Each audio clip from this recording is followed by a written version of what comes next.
Good morning, good Good morning. morning. And sir, you're going to translate Yes, today? ma'am. What is your name for the record? Antonio Aguilar? Antonio Aguilar? Yes, ma'am. Would you please raise your hand, Mr. Aguilar? Do you swear or affirm that you're going to truthfully and accurately translate from English to Spanish and Spanish to English to help you God? Yes, ma'am. Thank you. And are you Juan Martinez Rodriguez? Yes. So you've got to translate everything I say and then everything he says back. Yeah, Juan Antonio Martinez. Yes, yes. And will your client waive the formal reading of the indictment? Yes, sure.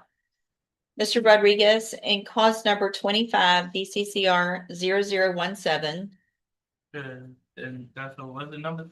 25 25. DCCR Yes, es el 0017. 0017, you're charged with theft of property, a third-degree felony, Con el robo de propiedad, estamos en la felonía de tercer grado, from September 12th of 2024. septiembre 12 de 2024. And how do you plead to that charge? Como culpa de ese cargo. Inocencia, no contexto culpable. Pues nos sentimos más, era un atrocamiento. Not, just not guilty, it wasn't his truck. Yo llamaba, O tiene que aprender. Your Honor, I would ask we give it a few minutes. I'll hold the case. Go back inside. They really have. I think yeah, I don't want to do,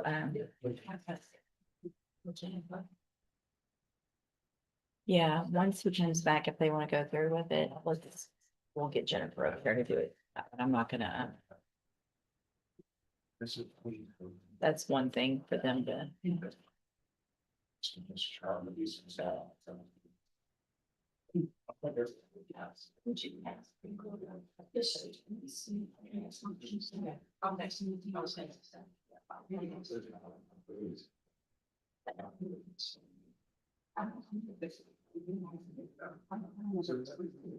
Mr. Kelly, you have Delaney Rodriguez.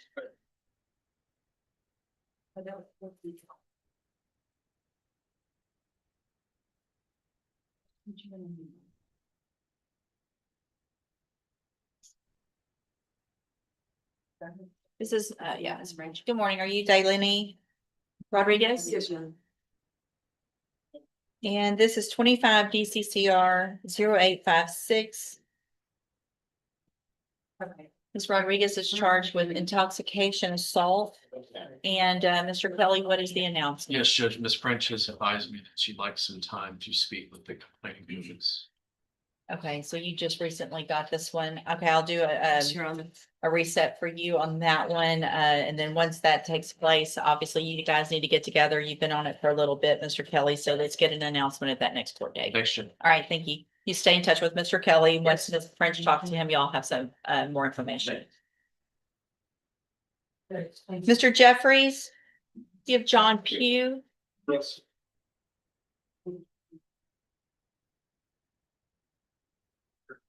Morning. How are you? Doing it now. Good.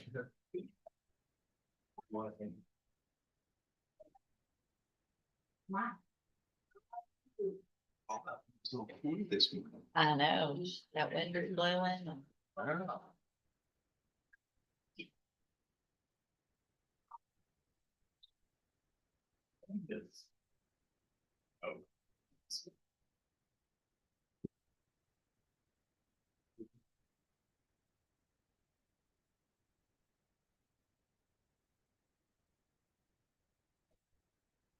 Good morning, sir.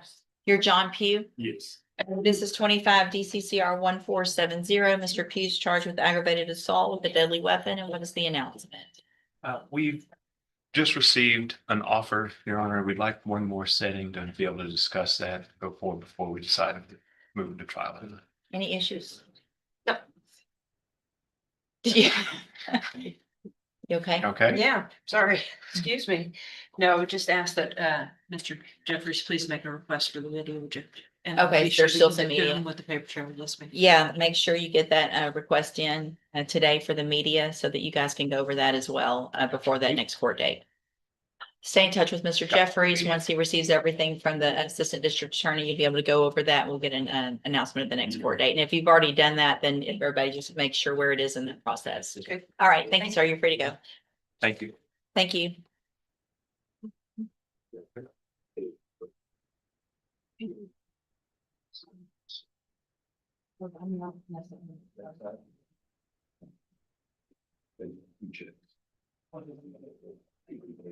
Ms. Holmes, I am signing the dismissal in Mr. Ledette's case. He's free to go.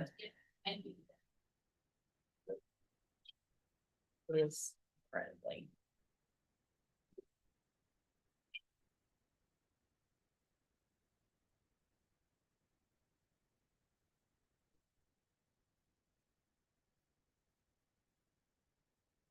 Mr. Parker, you have Laura Garman. Yes, Judge.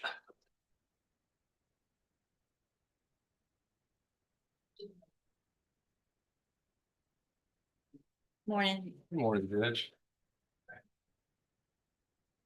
Oh, thank you, puppy. It's Luke's case. It was Laura Gorman. Garman.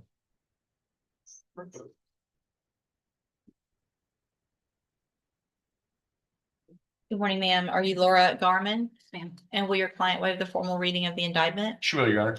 Ms. Garman, in clause number 25, DCCR 1007, you're charged with the state felony offense of driving while intoxicated with a child passenger from August 22nd of 2024. And how do you plead that charge? It's the lesser included, Judge. Sorry, Hold on. I see that now. included class B. Let me get this pulled up. Sorry.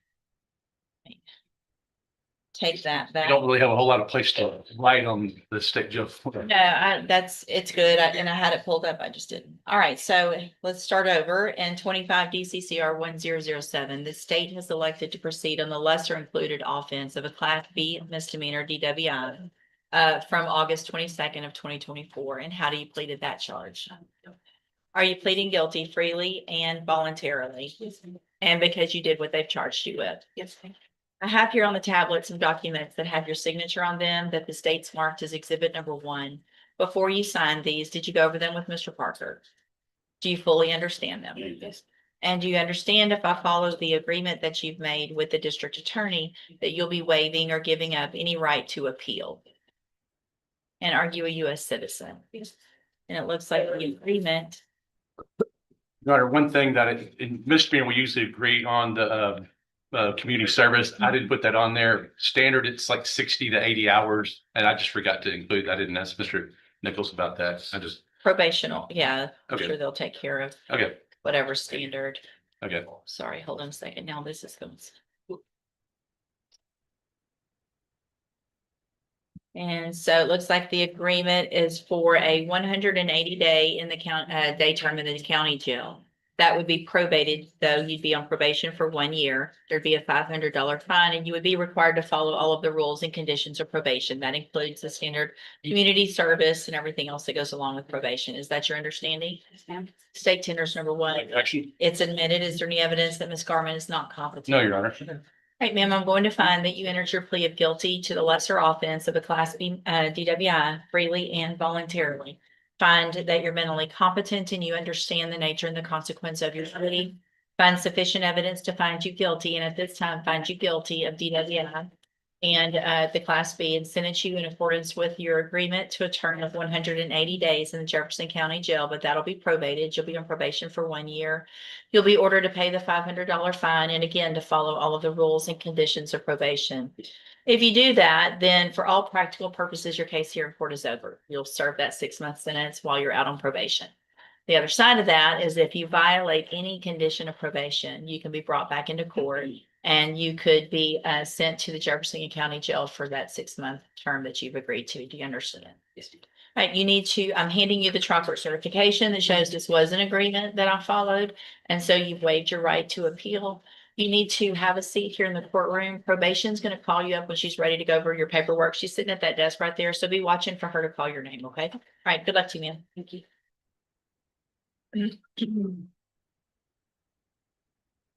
I have.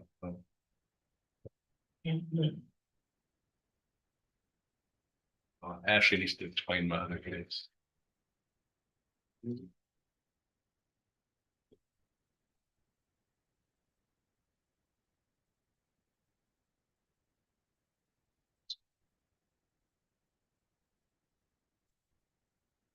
They are they ready? Okay. Thank you. Okay, I call it name, Judge. sir, I call it name. sure. Tori Anderson. Okay, Mr. Macon, y'all can come back up on Mr. Juan Martinez Rodriguez. And we're gonna use the court's interpreter for the plea. So you can have a seat. Think that might be easier with the language and. Good morning, ma'am. Good morning. Would you please raise your right hand? Do you swear or affirm that you will truthfully and accurately translate from English to Spanish and Spanish to English? Yes, Judge. Thank you. And so we've already gone through Mr. Martinez Rodriguez. Hold on a second. Let me get it pulled up again.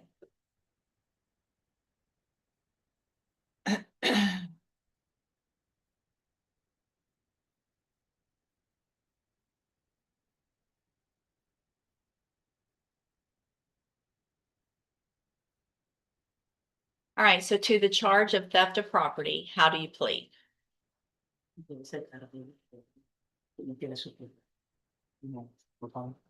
Guilty. Are you pleading guilty freely and voluntarily? Yes. And are you pleading guilty because you did what they've charged you with?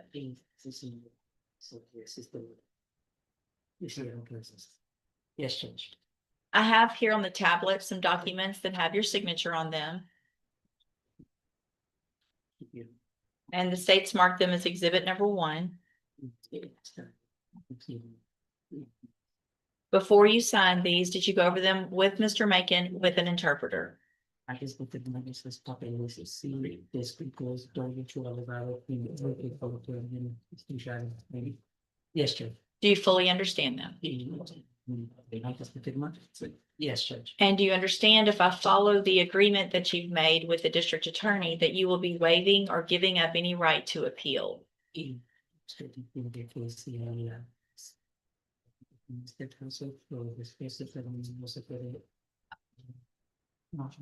Yes, Judge. It looks like the agreement that you've reached is for a 5-year deferred probation. And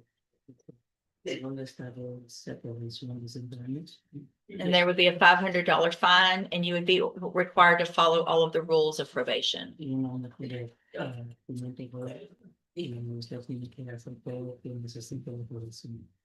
Is that your understanding? Yes, Judge. Do you also understand, if you're not a US citizen, that a plea of guilty or no contest may result in your deportation, exclusion from admission to the country, or denial of naturalization under federal law?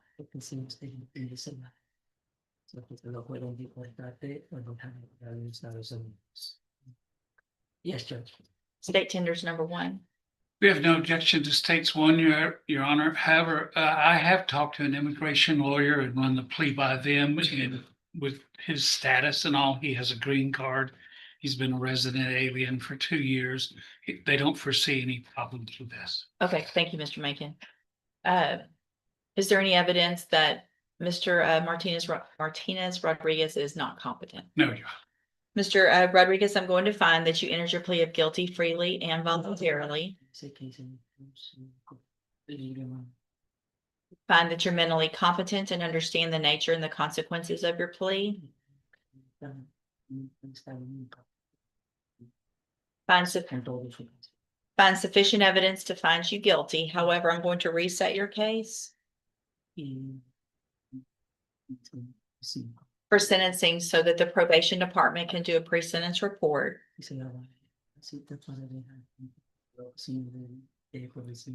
And that'll give me more information about you and your case. And then we'll come back later for sentencing.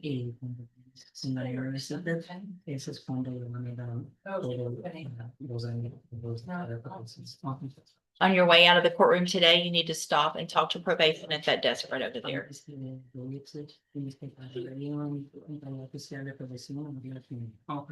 Right, thank you. And if you'll help him just real quick with that, thank you so much for coming down. Thank you, Thank Mr.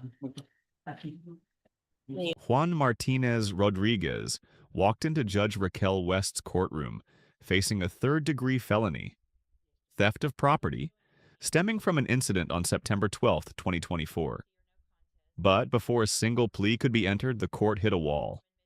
The initial interpreter wasn't cutting it.